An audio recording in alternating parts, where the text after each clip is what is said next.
नमस्कार, म पूर्व प्रहरी अधिकृत पवन कुमार अधिकारी। कतिपय विषयवस्तुमा नबोलौँ, मौन बसौँ भन्दा पनि एकदम आफ्नो मनमा छटपट हुँदो रहेछ, बोल्नुपर्ने अवस्था आउँदो रहेछ। जुन 23-24 गतेको जनजन आन्दोलन, त्यो आन्दोलनको क्रममा कयौँ अबोध बालबालिकाको ज्यान गएको छ, कयौँ धनजनको क्षति भए। त्यो पक्कै पनि एकदम नै दुःखद मर्माहत घटना हो। त्यो पक्कै पनि राम्रो पक्ष होइन। त्यति बेलै पनि जति बेला 23 गतेकै आन्दोलनको क्रममा पनि मैले एकदम विनम्र अनुरोध गरेर प्रहरी दाजुभाइहरूलाई पनि प्लिज गोली नहालिदिनुहोस्, ब्याक हुनुहोस्, गोली नहाल्नुहोस् भनेर मैले भिडियो हालेको थिएँ। हजुरले हेर्न सक्नुहुने नै छ। पक्कै पनि युट्युबमा, फेसबुकमा मैले सेयर गरेकै होला। यसै सिलसिलामा जुन आन्दोलनपछि गठन भएको नयाँ सरकारले के गर्यो, त्यसमा पनि अहिले क्वेसन उठ्न थालेको छ। नयाँ सरकारले आन्दोलनको क्रममा आन्दोलन कसरी जनजनको क्षति भए, यसमा कसको कतिसम्म लापरवाही भनेर एउटा त्यसको लागि छानबिन समिति बनाएर प्रतिवेदन पेश गर्न लागि हाम्रो सम्माननीय गौरीबहादुर कार्कीज्यूको अध्यक्षतामा टोली गठन गरेको थियो। त्यो टोलीको प्रतिवेदन आइसकेको छैन अहिलेसम्म। किन ढिलो भयो त्यो उहाँहरूलाई थाहा होला, त्यो मलाई थाहा भएन। तर मेरो अनुभवमा त्यो प्रतिवेदन जतिसक्दो चाँडो दिनुपर्ने थियो। किनभने इलेक्सनभन्दा अगाडि प्रतिवेदन आइदिएको भए प्रतिवेदनले दोषी ठहरिएका मान्छेहरूलाई उम्मेदवारबाट वञ्चित गर्न सक्थ्यो होला राज्यले। अब अहिले उम्मेदवार चयन भइसकेका छन्, उम्मेदवार छनौट भइसकेका छन्, प्रतिवेदन आएको छैन। भोलि निर्वाचित भएर आएपछि त्यही निर्वाचित व्यक्तिहरू दोषी देखाएर प्रतिवेदन आयो भने त्यसको अर्थ के होला र खासै?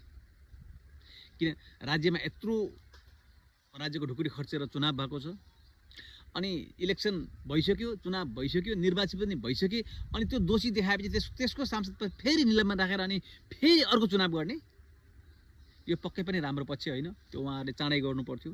एउटा कुरो जुन अर्को नयाँ कुरो आइरहेको छ भर्खर, त्यो BBC न्युजबाट आएका कुराहरू, त्यत्रो घटनाको जिम्मेवारी, त्यत्रो घटनाको सम्पूर्ण दोष चाहिँ हाम्रो जुन पूर्व प्रहरी महानिरीक्षक चन्द्रकुबेर खापुङ सरलाई चाहिँ पिटर वान, जसलाई पिटर वान पनि भनिन्थ्यो, उहाँमाथि चाहिँ दोष थुपारे भनेर BBCले न्युज एउटा फन्डा हान्दैछ। हेर्नुहोस्, त्यो राम्रो पक्ष होइन। त्यो हाम्रो सुरक्षा संयन्त्रमाथि खेल्न खोजेको मात्रै हो।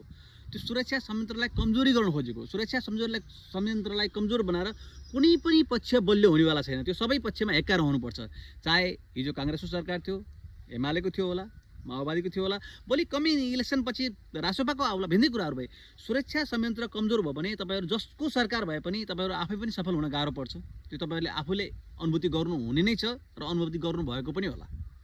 त्यसरी पिटर वानले बल प्रयोग गर्न आदेश दिएको भन्ने कुरा हो।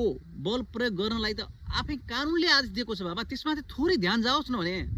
प्रहरी ऐन छ, प्रहरी नियमावली छ, स्थानीय प्रशासन ऐन छ, त्योभन्दा माथि सिडिओले दिन सक्ने आदेश के हो, प्रहरीको कुन लेभलका अधिकारीले दिन सक्ने आदेश के हो, मन्त्रालयबाट आउने आदेश के हो, त्यसमा त्यो कानुनका दफाहरू छानबिन गर्नुहोस्, केलाउनुहोस्, कसले कुन आदेश दिन सक्छ। उस्तो अवस्था हेरेर त लगभग नर्मल मैले चाहिँ म कार्यरत हुँदाखेरि चाहिँ प्रहरी हल्दारले सम्म पनि बल प्रयोग गर्न सक्छ, त्यो ऐनमा उल्लेख भएको कुराहरू। अब होइन बल प्रयोग गर भनेर कसैले आदेशै दियो, बल प्रयोग गर भने फरालोलाई ताकेर गोली हान भन्ने आदेश पक्कै पनि खापुङ सरबाट आएको होइन जस्तो लाग्छ मलाई। अनि यो समाचार आफैमा के छ भन्नुहुन्छ, BBCबाट आएको समाचार आफैमा के छ भन्नुहुन्छ भन्दाखेरि एकलौटी रूपको जस्तो लाग्छ मलाई। हो, जनता मर्नु हुँदैन। त्यति बेला मैले तपाईँलाई भनेकै छु गोली हान्नु हुँदैन भनेर प्रहरी दाजुभाइलाई विनम्र अनुरोध गरेर भिडियो त्यति बेला हालेकै थिएँ। र मरिसकेपछि प्रहरी पनि त नेपाली नागरिक हो नि। जुन महाराजगञ्जको ब्रिजबाट चाहिँ एउटा त्यति बेलै आउट भएको क्लिप मैले हेरेको थिएँ। मेरो यो लास्ट साउन्ड हो, प्लिज रेस्क्यु गर्नुहोस् हामीलाई भनेर त्यो कमान्डरलाई उसले रिपोर्टिङ गरिरहेको थियो। त्यो भिडियो क्लिप आउट भएको थियो। त्यो हुँदै पनि रेस्क्यु हुन सकेन। आन्दोलनको अवस्था त्यस्तै थियो, रेस्क्यु हुन सकेन। प्रहरी पछि कतिपय प्रहरीले त्यहाँ ज्यान पनि गुमाउनु पर्यो, कतिपयहरू आफ्नो ज्यान जोगाएर हतियार गुमाएर भाग्न सफल भए, आफ्नो कुराहरू भए। भने यो घटनाक्रम BBC न्युज, ती न्युजहरू चाहिँ कहाँ गए? अनि त्यति बेला भएका त्यो TOB लेखेका के भन्ने त्यो आउट भएका ती क्लिपहरू कहाँ गए? त्यो एकपक्षीय रूपमा आएको न्युजले चाहिँ नेपाललाई एउटा सानो देश हामी यति तरल रहेछौँ, यति तरल चाहिँ एउटा न्युज हाल्ने भएर यति तरङ्ग हुँदो रहेछौँ। म छक्क परेँ बाबा। त्यस कारणले सुरक्षा संयन्त्रमाथि कमजोरी देखाएर उम्किन पाइँदैन। यसका राज्य संयन्त्र, राज्यका गार्जियन भनेर जुन मन्त्रालयहरू हुन्छन्, प्राइम मिनिस्टर हुन्छन्, को कति दोषी, त्यो त अब हाम्रो सम्मान्य गौरीबहादुर कार्कीज्यूको आयोगले देखाउला, अब पूर्वाग्रहले देखाउला, पूर्वाग्रह नलिकन स्वच्छ देखाउला, त्यो पछिको कुराहरू भए, त्यो थाहा भएन। र अर्को कुरा तपाईँलाई जुन अबका सुरक्षाकर्मीले कसरी काम गर्ने त?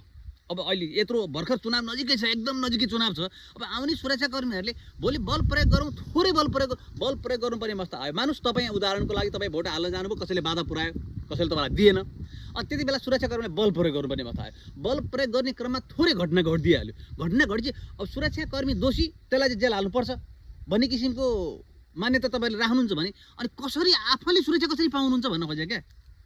त्यसमा चाहिँ म अलिकति मलाई चासो लाग्यो विषयवस्तु। सायद म रङ हुन सक्छु, म गलत हुन सकौँला, गलत भएको माफ पाउँछु। त्यो मेरो चासोको विषय हो चाहिँ सुरक्षाकर्मीले बल प्रयोग गर्यो, यो कारणले यस्तो भयो हो। संयम त अपनाउनुपर्छ, किन राज्यको तलब खाएर त्यही शान्ति सुरक्षाको प्रत्याभूति दिलाउन सक्नुपर्छ। हामीले शान्ति सुरक्षा कायम गर्छौँ भनेर जागिर खाए मान्छे त्यो गर्नुपर्छ। तर कतिपय अवस्थामा बल प्रयोग नगरी नहुने अवस्था आउँछन्।